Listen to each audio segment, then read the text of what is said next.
च्या बाहेर खासदार निलेश राणे आणि पोलिसांमध्ये बाचाबाची झाली। किती वेळ फोन लावायचे आम्ही, किती वेळ फोन लावायचे आम्ही कशासाठी उभं इथे? कायदा शिकू नका, तुम्ही पण शिकून घ्या। ओपन कोर्ट मध्ये झालंय।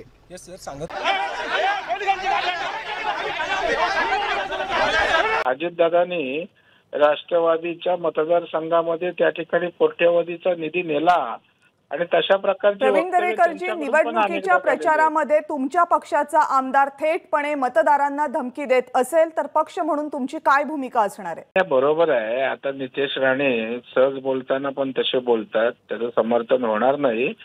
परंतु त्या ठिकाणी हे महाराष्ट्रामध्ये काही नवीन नाहीये बाबा। आम्हाला म्हणजे ही महाराष्ट्राची संस्कृती आहे मतदारांना धमकी देणं?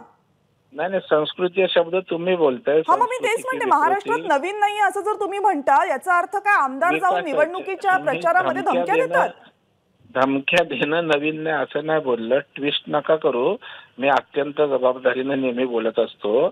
मी धमकीच्या बाबतीत तुम्ही भर देताय। बरं, मला असं वाटतंय ना प्रवीण दरेकरजी की बहुधा तुम्ही तो व्हिडिओ ऐकला नाहीये। मी विनंती करते की तो व्हिडिओ एकदा आपण प्ले करूयात, म्हणजे ती धमकी आहे की आवाहन आहे, भूमिका आहे, ते एकदा स्पष्ट होऊन जाईल। प्लीज व्हिडिओ प्ले करा। चुकून पण इथे माझ्या विचाराचा सरपंच आला नाही तर मी एकही रुपयाची निधी देणार नाही, एवढी हे समजा, काही समजा, पण आपलं कॅल्क्युलेशन स्पष्ट आहे। म्हणून मतदान करताना एक लक्षात, कारण का सगळी निधी आता माझ्या हातात आहे। जिल्हा नियोजनची निधी असो, ग्राम विकासची निधी असो, 25-15ची निधी असो, केंद्र सरकारची निधी असो, मी सरकारच्या म्हणजे सत्तेत असलेला मी आमदार आहे।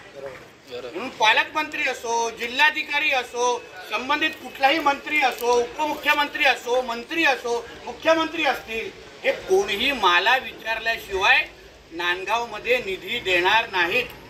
म्हणून हा विषय तुम्ही सरळ स्पष्ट समजून घ्या। अगर नितेश राणेच्या विचाराचा सरपंच आला नाही तर इथे विकास होणार नाही, निधी येणार नाही, हे सरळ स्पष्ट आहे। आणि हे फक्त मतदारांनाच त्यांनी दिलेली धमकी नाहीये, ते सरळ सरळ हेही म्हणतायत की मुख्यमंत्री असोत किंवा इतर कोणताही नेता असू देत, मंत्री असू देत, मला विचारल्याशिवाय निधी देणार नाहीत। याचा काय अर्थ आहे? नाही, मला वाटतं अशा प्रकारे धमकी म्हणणं संयुक्तिक नाही। जेथे जेथे नितेश राणे हे नाव येते तिथे तिथे हवामान बदलण्याची ताकद या नेत्यामध्ये आहे। कणकवली मतदारसंघातील सर्व मतदारांना माझे विनम्र आवाहन आहे की मोठ्या मताधिक्याने नितेश राणे यांना निवडून द्या।